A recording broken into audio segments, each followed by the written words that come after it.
যুদ্ধবিরতির পরও সীমান্তে ওপার থেকে হামলা চালিয়ে যাচ্ছে পাকিস্তান। এই পরিস্থিতিতে পাকিস্তানকে উচিত শিক্ষা দিতে সীমান্তে সেনা কমান্ডারদের পূর্ণ স্বাধীনতা দিলেন সেনাপ্রধান উপেন্দ্র দ্বিবেদী। সোমবার বৈঠকে বসতে চলেছে ভারত ও পাকিস্তানের director general of military operation বা ডিজিএমও। তার আগে সেনাপ্রধান স্পষ্ট জানিয়ে দিলেন, সীমান্তের ওপার থেকে কোনো রকম হামলা হলে তৎক্ষণাৎ যেন পাল্টা মার দেয় সেনা।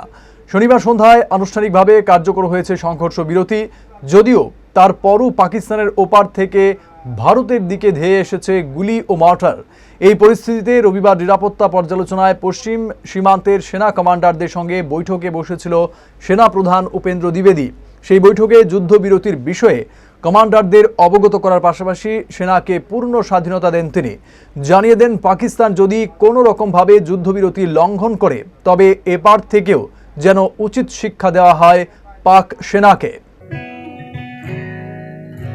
জুড়ে থাকে বাঁধন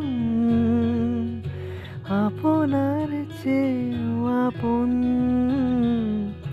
জুড়ে থাকে বাঁধন আপনার চেয়েও আপন, আপনার চেয়েও আপন।